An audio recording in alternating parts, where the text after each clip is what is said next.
Well, a very good morning to you all. Sorry that this is coming a day late.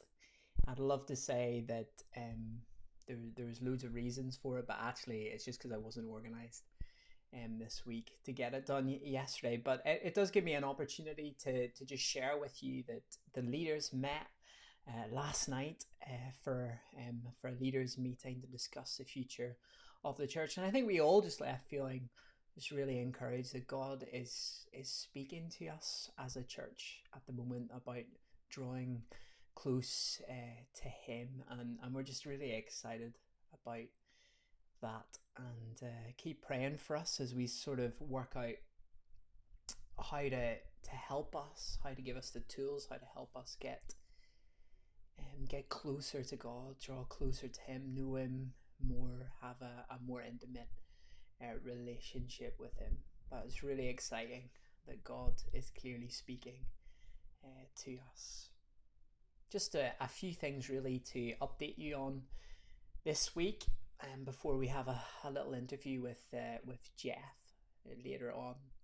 And the first thing is to mention that next week should have been um, NISQ's annual week of vision and prayer, but obviously with the way things are at the moment, it's difficult to meet in person. So they've got various things going on next week that you can join them in. I'm going to email out Rachel's prayer letter later, but just I'll just mention them. So there's a couple of things. Firstly, on Monday the 13th of July at 10:30, you're invited to join them for their team day for about an hour, and they've got Bishop Emma coming to encourage them in that. There's also going to be daily Zoom prayer meetings, 7:30 to 8 p.m. every evening, and there's also a prayer walk being organized um, in the afternoon. I think particularly for the secondary school catchment area. So those are the three ways, and there's more information in the email attachment that I've sent out about that. So that's one thing. The next thing is, unbelievably, um, well, I don't know about you, I'm feeling all mixed up with lockdown in the middle of this and everything. But actually, the summer holidays for our kids start um, at the end of this week. So, like we've done for the last few years, we've come up with a reading plan for the summer, a way for us to I guess stay connected and stay in the story. We're going to be looking at Peter and his life over the summer, and there's various um, points in his life that we'll be considering, and we'll be reading around those things in the reading plan. There'll also be opportunities to and encouragements to pray, and maybe even take half a day to be still with God, to be silent with God, to put away the phone and all the technology. And there'll be plenty of opportunities to chat with our our church family about it, to give people a ring, to talk in our own homes, or on the phone, or whatever, with people about what God's saying to you as you read through the passages that we'll be looking at. So that's coming up. So I'll send that out probably on Sunday, so everybody has it for Monday. And I think that is it as far as announcements go. Now we're going to have a chat with Geoff.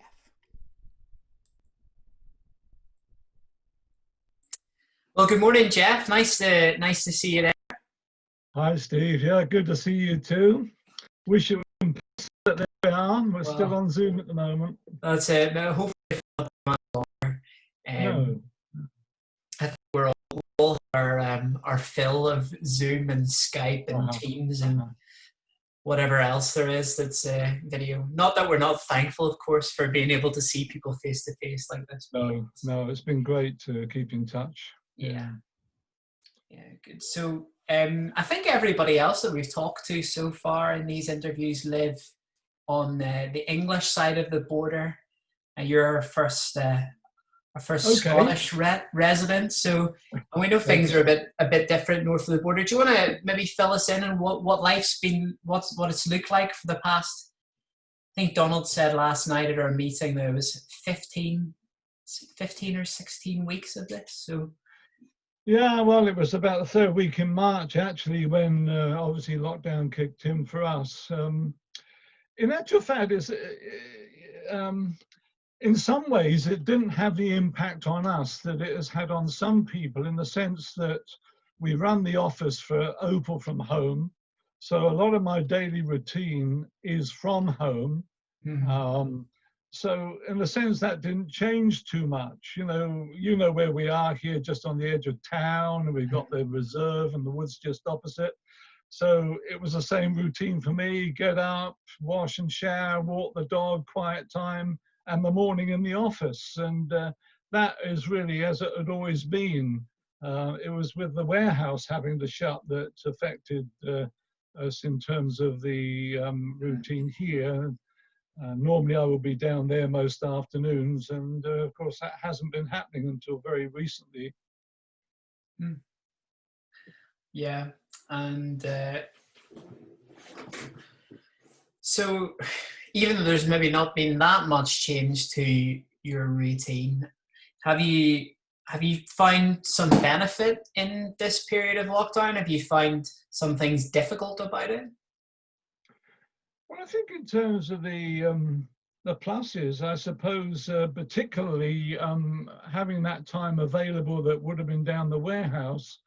There have been things that I've been promising myself for years to do, never got round to doing. Yeah.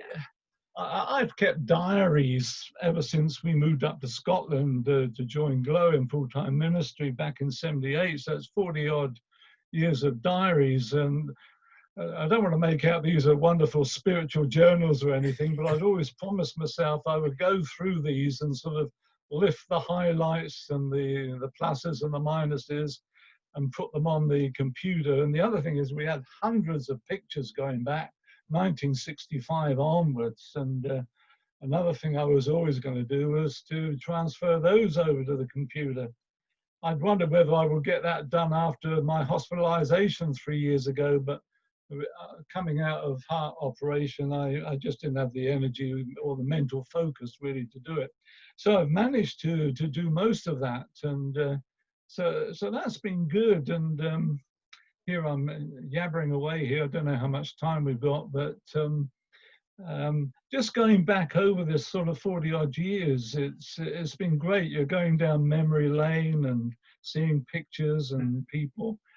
I guess it's a bit mixed really in a sense, because some of the people are no longer with us, and others maybe weddings we've been to where relationships seem to be very strong and that, and people have broken up. There's an old friend of ours that goes back to just our early years of married life, has now had 3 spells in prison because of child pornography and these sort of things. And it just reminds us, I suppose, from a church point of view, that we need to be praying all the time for families and for issues like this, because we're all susceptible apart from the grace of God. So I think that's been on the good side, and the gardens never look better. Um, the vegetables are coming on great. Janet's doing a good job out there.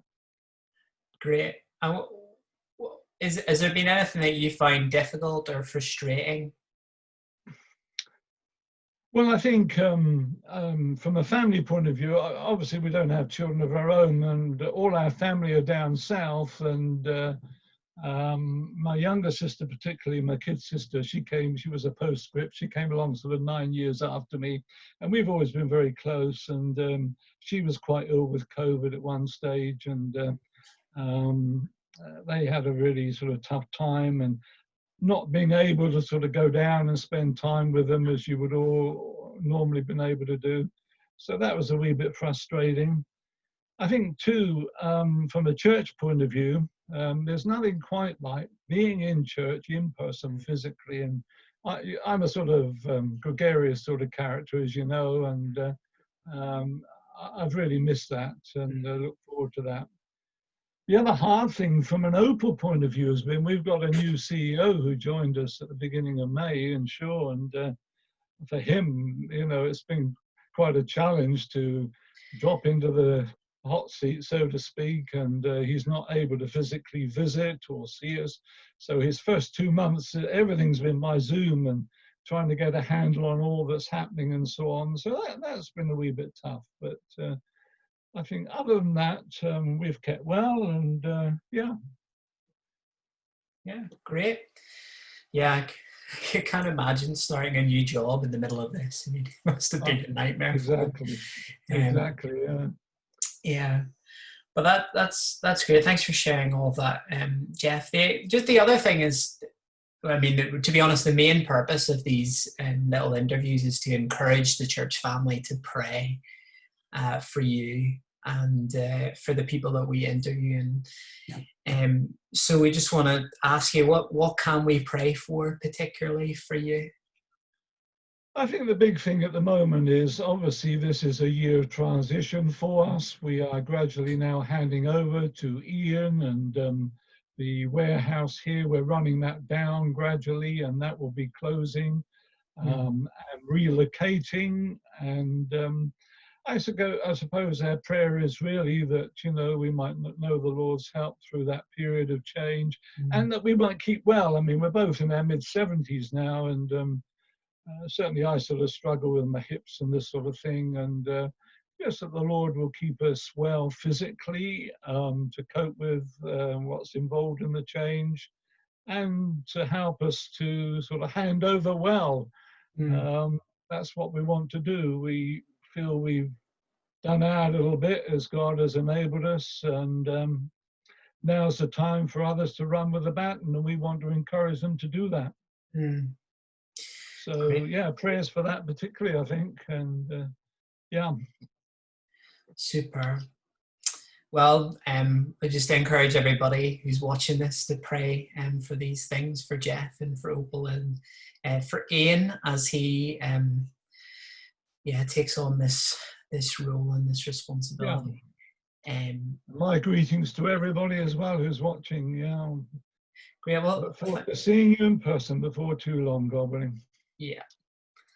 Well, thanks very much. Apologies if my cat is distracting anyone in the background. She's kind of distracted me, to be honest. I don't know what she wants. Well, I deliberately locked the dog in the other room. And well, I thought the door was locked, but obviously not. She's found a way in. No, that's great, Geoff. Thank you so much for that. And not at all. And thanks for all that you're doing as leaders and everybody that's taken an interest in us. Thank you very much. God bless. Thank you. All right, Geoff.